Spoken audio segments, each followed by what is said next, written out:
Il y a des silences qui durent des années, des silences lourds, presque étouffants, que même les projecteurs ne parviennent pas à dissiper. Et puis un jour, la voix tremble, mais elle sort. Josiane Balasco n'a jamais été une femme à se cacher derrière des apparences. Pourtant, cette fois-ci, son aveu a surpris jusqu'à ses admirateurs les plus fidèles. Elle a parlé de son travail, de sa fatigue, de son corps qui l'a trahi peu à peu, et surtout de son mariage avec Georges Aguilar, cet homme qu'elle avait choisi envers et contre tout. Sur scène, elle a toujours semblé invincible. Une présence, une voix grave, une ironie mordante qui faisait rire des salles entières. Mais en coulisses, l'histoire était différente. Les tournages s'enchaînaient, les nuits devenaient plus courtes, et les douleurs plus persistantes. Je ne reconnaissais plus mon propre corps, aurait-elle confié à un proche. Les médecins parlaient de fatigue chronique, d'inflammation, de ces maux qui s'installent sans fracas mais qui rongent. Elle continuait pourtant, parce que le public attendait, parce que le cinéma n'attend pas. À la maison, le climat s'alourdissait. 5 ans de mariage. 5 années qui avaient commencé dans la lumière d'une passion tardive, presque romanesque. Elle, figure incontournable du cinéma français. Lui, acteur américain au regard intense, silhouette solide, présence rassurante. Leur union avait intrigué, fasciné. 2 univers, 2 cultures, une promesse d'équilibre. Mais l'équilibre ne tient pas toujours face à l'usure. Josiane travaillait sans relâche. Elle écrivait, réalisait, jouait. Elle voulait prouver qu'à son âge, elle n'était pas une relique, mais une force créative intacte. Georges, lui, aspirait à plus de calme, à une vie moins exposée. Les discussions devenaient des silences. Les silences devenaient des murs. On ne se disputait pas vraiment, aurait-elle murmuré. On s'éloignait. Un éloignement presque imperceptible, mais constant. Les conflits n'étaient pas des explosions, plutôt des fissures, sur la façon de gérer la carrière, sur la place de la famille, sur cette impression qu'elle donnait tout au public et qu'il ne restait que des fragments pour la vie privée. Et puis, il y avait la maladie, cette fatigue qui la rendait irritable, cette douleur qui la rendait vulnérable. Elle, habituée à incarner des femmes fortes, se découvrait fragile. Les tabloïds parlaient de tension, de rumeurs. Mais personne ne connaissait la réalité des nuits blanches, des rendez-vous médicaux discrets, des scènes répétées malgré la fièvre. Georges aurait voulu qu'elle ralentisse. Elle refusait d'abandonner, parce que le travail était sa respiration, son refuge, sa manière de ne pas sombrer. Alors un jour, elle a prononcé les mots que personne n'imaginait entendre. Elle envisageait la séparation. Ce n'était pas un scandale. Pas une trahison spectaculaire. C'était une lassitude accumulée, une vérité qu'elle ne pouvait plus ignorer. J'ai compris que rester aurait été une forme de mensonge, aurait-elle confié, la voix basse mais ferme. Elle parlait de dignité, de respect, de la nécessité de se choisir soi-même quand tout vacille. Le divorce, après 5 ans, n'a pas été un fracas public, plutôt une décision douloureuse, mûrie dans l'ombre. Elle ne voulait pas détruire. Elle voulait survivre. Et pendant que les journalistes spéculaient, Josiane affrontait une autre bataille. Celle contre son propre corps. Les douleurs s'intensifiaient. Les traitements s'enchaînaient. Elle continuait pourtant d'apparaître, souriante, digne, presque provocante, comme pour défier le temps. Dans une interview récente, elle aurait laissé tomber une phrase qui résonne encore « On croit qu'être forte signifie ne jamais tomber. En réalité, c'est savoir quand on ne peut plus porter seul. » Ce n'était pas une confession dramatique, pas un appel à la pitié. C'était une femme qui, après des décennies de carrière, refusait de jouer un rôle dans sa propre vie. Elle ne voulait plus être l'icône inébranlable. Elle voulait être humaine. Son départ de ce mariage n'était pas une fuite. C'était une frontière tracée tardivement, mais nécessairement. Elle parlait d'amour, encore, pas d'amertume. Comme si la fin ne supprimait pas la sincérité des débuts. Aujourd'hui, ses proches disent qu'elle travaille moins, mais avec plus d'intensité intérieure. Chaque projet semble chargé d'une gravité nouvelle. Chaque apparition porte une profondeur différente. Elle ne cache plus ses rides. Elle ne masque plus ses fragilités. Elle les assume comme des trophées de survie. Et pourtant, quelque chose demeure suspendu. Une question sans réponse. Était-ce la maladie qui a fissuré le couple, ou le couple qui a rendu la maladie plus lourde? Était-ce la carrière qui les a éloignés, ou la peur de vieillir côte à côte? Josiane Balasco a brisé le silence. Mais elle n'a pas tout expliqué. Elle a laissé des espaces, des zones d'ombre. Peut-être parce que certaines vérités ne se racontent pas entièrement. Elles se portent. Dans la lumière douce d'un plateau de théâtre, elle répète encore. Le texte à la main. La voix plus grave qu'avant. Les gestes plus lents. Mais le regard, lui, n'a rien perdu de sa flamme. Et derrière cette flamme, il y a une femme qui a choisi de parler. Une femme qui a choisi de partir. Une femme qui, malgré la douleur, continue d'avancer, sans promettre que demain sera plus simple. Le matin, elle se lève plus tôt qu'avant. Non pas parce qu'un tournage l'attend, mais parce que le sommeil ne la retient plus aussi longtemps. La lumière traverse les rideaux épais de son appartement parisien, dessinant une ligne pâle sur le parquet. Josiane Balasco reste quelques secondes immobile au bord du lit. Elle pose la main sur sa hanche, là où la douleur se réveille en premier. Ce n'est pas un cri. C'est une crispation discrète.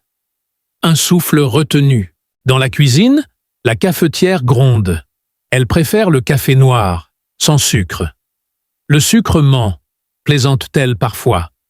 Sur la table, un carnet à couverture rouge. Des phrases griffonnées au stylo bleu. Des idées de dialogue. Des fragments de souvenirs. Elle écrit comme on respire, par nécessité. Même lorsque ses doigts gonflent un peu, même lorsque le poignet proteste. On pourrait croire qu'une actrice de sa stature vit entourée d'assistants et d'agitation constante. Mais il y a ces matins silencieux, ces instants où elle écoute le bruit du chauffage, où elle regarde la poussière danser dans la lumière. Elle se lève lentement, enfile un vieux pull large, celui qu'elle garde depuis des années. Les vêtements confortables sont devenus des alliés, presque des confidents. Parfois, elle repense aux premières années avec Georges Aguilar. Il y avait ce rire grave qui remplissait la pièce. Cette manière qu'il avait de poser sa main sur son épaule lorsqu'elle doutait d'un texte. Il parlait anglais, français, mélangeait les deux sans y penser. Sur le balcon, il partageait un verre de vin en regardant la ville s'illuminer. C'était simple, presque fragile. Puis les détails ont changé. Un regard évité au petit déjeuner, une assiette laissée à moitié pleine, un message resté sans réponse. Rien de spectaculaire, juste une accumulation de petites absences. Elle partait tôt pour répéter. Lui restait, parfois, à fixer la télévision sans vraiment la regarder. Les discussions sur sa santé devenaient plus fréquentes. Il insistait pour qu'elle annule un projet. Elle refusait. La tension s'installait dans ces silences plus longs que d'habitude. Un soir, elle est rentrée tard. La pluie collait ses cheveux à son front. Elle avait tourné toute la journée malgré une migraine persistante. En entrant, elle a trouvé la maison calme. Trop calme. Georges était assis dans le salon, les lumières éteintes, seulement l'écran bleu du téléviseur éclairant son visage. Il n'a pas crié. Il a simplement dit « Tu ne peux pas continuer comme ça ». Elle a retiré ses chaussures mouillées. Elle a répondu « Je n'ai jamais su faire autrement ». Ce sont ces phrases-là qui restent. Pas les grandes déclarations, pas les disputes théâtrales, les mots simples, les soupirs, les épaules qui se détournent légèrement. Sur les plateaux, elle continuait à faire rire, à improviser, à captiver. Un technicien se souvient qu'elle plaisantait même lorsqu'elle devait s'asseoir entre deux prises pour masser son genou. Elle ne voulait pas que l'équipe voie la douleur. Elle préférait offrir une anecdote drôle plutôt qu'un visage fermé. Dans les loges, il y a un miroir entouré d'ampoules chaudes. Elle s'y regarde longtemps avant d'entrer en scène. Elle observe les traits plus marqués, la peau un peu plus fine. Elle touche du bout des doigts la ride qui traverse son front. C'est une ligne d'expérience, dit-elle parfois en souriant. Mais seule, face au miroir, le sourire se fait plus discret. Elle pense au temps, à ce qu'il prend, à ce qu'il laisse. Le divorce n'a pas éclaté comme une tempête. Il s'est installé comme une évidence. Un matin, autour de cette même table où le café refroidissait trop vite, ils ont parlé sans hausser la voix. Elle a posé les mains à plat sur le bois. Il a hoché la tête. Il n'y avait plus de colère, juste une fatigue partagée. Depuis, l'appartement semble plus vaste, le silence plus dense. Elle garde certaines habitudes pourtant, 2 tasses sorties du placard, avant de se rappeler qu'elle n'en utilisera qu'une. Elle laisse parfois la porte du balcon entr'ouverte, comme si quelqu'un devait revenir fumer une cigarette imaginaire. Ses enfants passent la voir.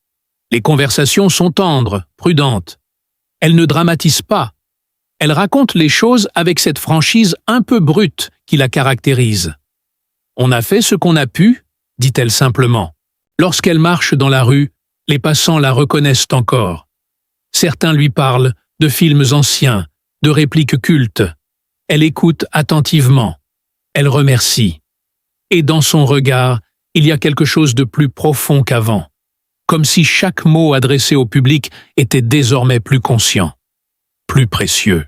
Le soir, elle relit ses notes. Elle corrige une phrase, elle en raye une autre. Elle ferme le carnet. Dans la pénombre, la ville continue de vibrer derrière les vitres.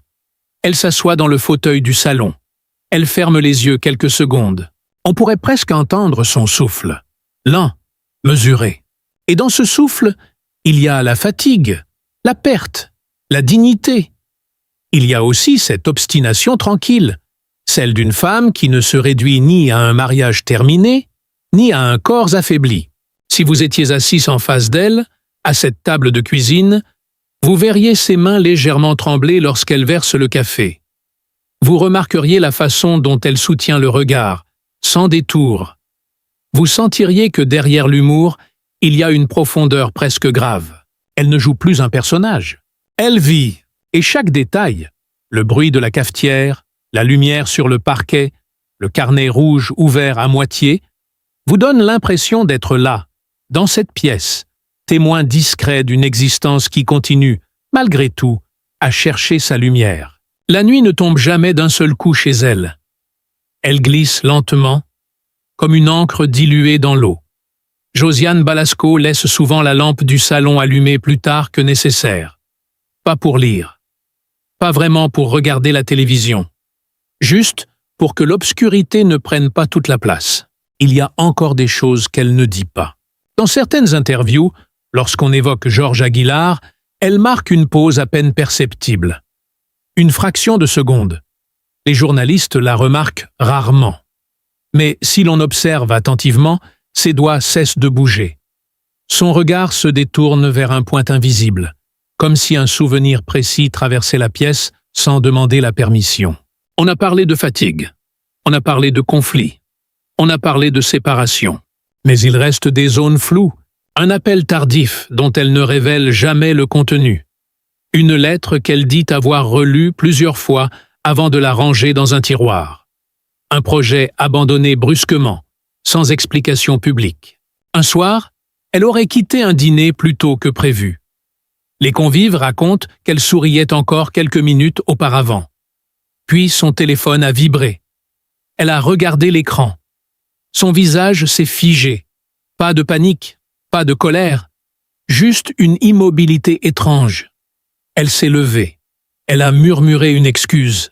Elle n'est pas revenue. Personne ne sait ce que contenait ce message. Sur un plateau de théâtre, récemment, elle a oublié une réplique. Cela ne lui arrive presque jamais. Le public a cru à une improvisation. elle a repris, avec brio. Mais en coulisses, elle est restée silencieuse plus longtemps que d'habitude. Une technicienne raconte qu'elle fixait le sol, comme si elle cherchait quelque chose qu'elle avait perdu sans s'en rendre compte. Ce n'est pas seulement le corps qui fatigue, c'est autre chose. Elle évoque parfois un poids, sans préciser. Un poids qui ne figure dans aucun dossier médical. Un poids qui ne s'apaise ni avec le repos, ni avec les médicaments. Quand on lui demande s'il s'agit d'un regret, elle secoue la tête. Quand on parle de colère, elle sourit légèrement. « Ce n'est pas ça, dit-elle. » Alors quoi? Dans l'appartement, certains objets n'ont pas bougé depuis des mois. Une photographie encadrée, posée face au mur, une écharpe oubliée sur le dossier d'une chaise, elle pourrait les ranger. Elle ne le fait pas. Pas encore. Les voisins racontent qu'ils entendent parfois de la musique très tard. Pas forte. Une chanson ancienne, répétée plusieurs fois. Puis le silence. Long. Comme si la musique servait à convoquer un souvenir précis ou à l'apprivoiser. Il y a aussi ces rendez-vous dont elle ne parle pas. Des absences dans son agenda, des heures bloquées sans intitulé. Certains pensent à des consultations médicales supplémentaires. D'autres évoquent un nouveau projet secret. Elle ne confirme rien. Elle laisse planer. Dans une récente apparition publique, quelqu'un lui a demandé si elle croyait encore à l'amour. Elle a répondu par une question « Et vous ?» Puis elle a ri. Mais son rire n'a pas tout effacé. On la voit marcher plus lentement, parfois, pas seulement à cause de la douleur, comme si chaque pas nécessitait une décision invisible. Elle observe davantage les visages, les vitrines, les détails minuscules que personne d'autre ne remarque. Un jour, elle a confié à un ami « Il y a des vérités qu'on ne dit pas pour protéger les autres, et d'autres qu'on ne dit pas pour se protéger soi-même. » Elle n'a pas précisé lesquelles étaient les siennes. Ce qui intrigue, c'est cette impression qu'elle détient encore une pièce du puzzle que le public ignore. Une pièce essentielle, peut-être liée à son mariage, peut-être à sa santé, peut-être à quelque chose de plus ancien. Parfois, elle semble prête à parler. Les mots montent jusqu'à ses lèvres. Puis elle les ravale. Non par peur, mais par choix. Un soir récent, après une représentation, elle est restée seule dans la salle vide. Les fauteuils rouges, alignés dans l'ombre. Elle s'est assise au premier rang. Elle a regardé la scène qu'elle venait de quitter. Longtemps. Comme si elle attendait que quelque chose s'y produise encore. Rien ne s'est passé. Et pourtant, son regard ne s'est pas détourné. Ce n'est pas une histoire résolue. Ce n'est pas une confession complète. C'est une femme qui avance avec une part d'ombre qu'elle ne livre pas. Et peut-être que le plus troublant n'est pas ce qu'elle a révélé, mais ce qu'elle garde encore derrière cette voix grave, derrière cet humour intact, derrière cette dignité presque farouche. On croit connaître le récit, on croit comprendre la rupture, on croit saisir la maladie. Mais il reste ce détail, indéfinissable, qui échappe. Et tant que ce détail demeure, l'histoire ne se referme pas. Il y a des fins qui claquent comme une porte. La sienne ne ressemble pas à cela. Un après-midi d'hiver, la lumière est pâle, presque blanche. Josiane Balasco est assise près de la fenêtre. Un plaid sur les genoux. Le carnet rouge ouvert, mais le stylo immobile. Elle ne semble ni écrire ni lire. Elle regarde simplement la rue. Un bus passe. Un chien tire sur sa laisse. Une femme ajuste son écharpe. Des choses ordinaires. Son téléphone repose sur la table basse. Écran noir. On ne sait pas si elle attend un message ou si elle espère qu'il n'arrive pas. Elle ne le touche pas. Sur le mur, l'horloge avance avec un tic-tac discret. Chaque seconde semble plus lourde que la précédente. Elle inspire profondément. Sa main glisse sur sa hanche, réflexe devenu presque invisible. La douleur est là, fidèle. Mais ce n'est pas elle qui occupe tout l'espace. Il y a autre chose. Peut-être une pensée qu'elle ne formule pas. Peut-être un souvenir qui refuse de se dissoudre. On imagine qu'après la séparation avec Georges Aguilar, tout s'est éclairci. que les décisions ont apporté une paix immédiate. Mais la paix ne vient pas toujours en ligne droite. Elle arrive en fragments, en respiration irrégulière, en silence plus long que prévu. Dans la cuisine, 2 tasses sont encore sorties. Elle en range une lentement, sans hâte. Le geste est simple, mais il dure quelques secondes de plus que nécessaire. Comme si remettre la tasse à sa place signifiait admettre quelque chose qu'elle n'a pas envie de nommer. Le soir tombe plus tôt ces jours-ci. Elle allume une lampe, pas toute. Elle laisse certaines pièces dans l'ombre. La pénombre ne lui fait pas peur. Elle semble même s'y sentir à l'aise. Entre la lumière et l'obscurité, il existe une zone floue, une frontière indécise. Elle s'y tient. Sur la table, une enveloppe non ouverte. Pas de nom visible depuis l'endroit où elle est assise. Elle la regarde parfois.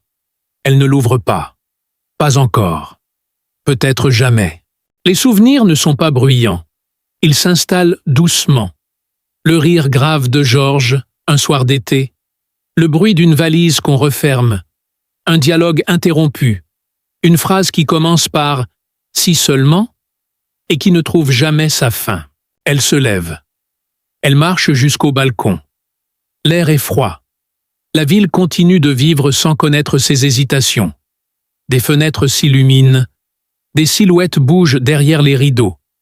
Elle reste là, les bras croisés, à observer une scène dont elle ne fait plus tout à fait partie. Est-elle plus légère? Est-elle plus seule? La réponse ne se lit pas sur son visage. Son regard ne cherche pas la pitié.